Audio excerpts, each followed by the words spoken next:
신명기 21장 22절과 23절 말씀 같이 공독합니다. 오늘 말씀은 나무에 달린 형벌을 받은 자에 대해 말씀하는 것을 내용으로 하고 있습니다. 22절 말씀을 보면은 나무의 범죄의 형벌로 나무에 달 수 있습니다. 사람이 범죄를 했을 때, 죄를 범했을 때 어떤 사람은 그 형벌로 사형을 당하지만 당한 뒤에 그 사체를 나무에 매달아서 두는 그런 형벌이 있습니다. 아주 혹독한 형벌이죠. 그래서 교훈이 되게 하기 위해서 오랜 동안 공개적인 장소에 매달아 두는 거죠. 죽은 이후로 시간을 두고. 그래서 죽음의 심판을 받은 사체를 이렇게 매달아 두는 것은 저주의 상징입니다. 이 사람은 죄를 져도 저주받을 죄를 진 거다. 그래서 죽음의 심판을 받은 것은, 이것은 28절 말씀입니다. 나무에 달린 자는 하나님께 저주를 받았습니다.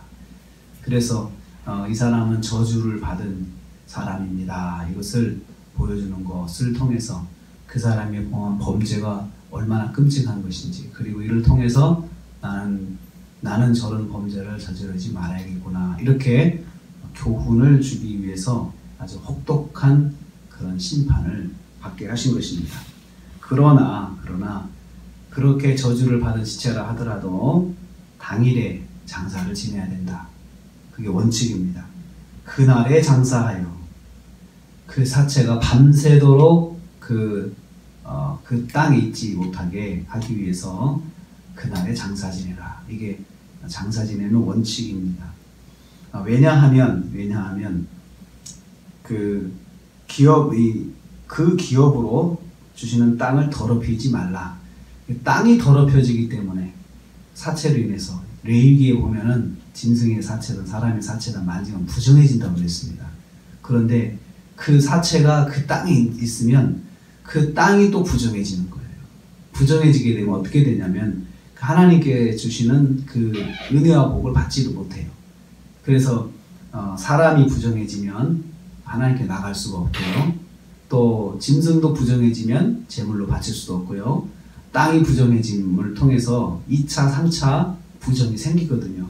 그리고 그 땅의 소산물 자체를 하나님께 드릴 수도 없고, 그 땅의 소산물이 풍성한 소출을 얻을 수도 없기 때문에 그 부정해지는 것을 방지하기 위해서 그렇게 나무에 달린 범죄를 범했다 하더라도 저녁 되면은 장사 지내라.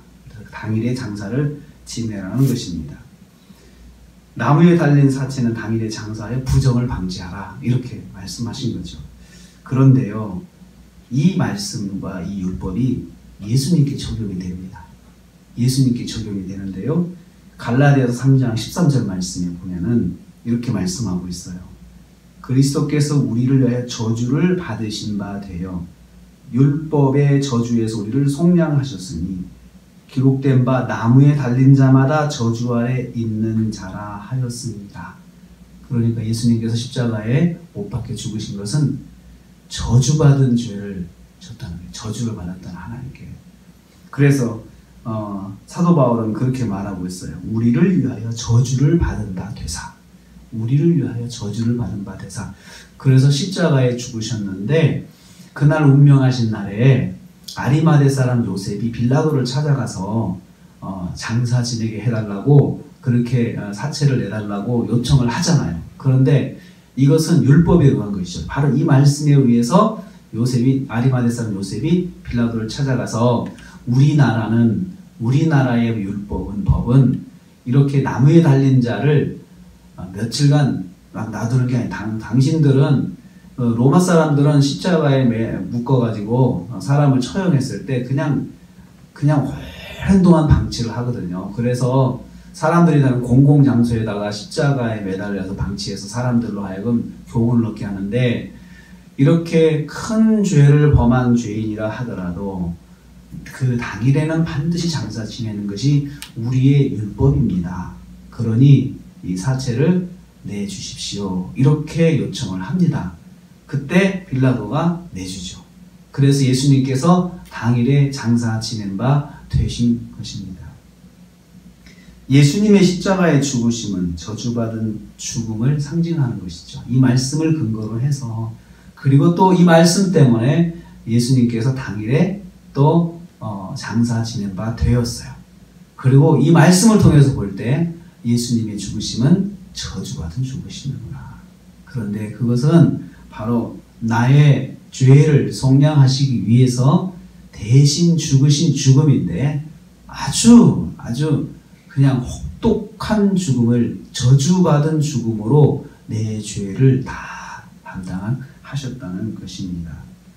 이건 다른 말로 보면, 다른 각도에서 보면 우리가 받은 은혜가 그만큼 끔찍하게 크다는 거예요. 정말로 이것은 주님께서 당하신 이 십자가의 형벌은 그만큼 나의 죄가 하나님 앞에서 중하다는 거예요. 아주 큰 범죄라는 거예요.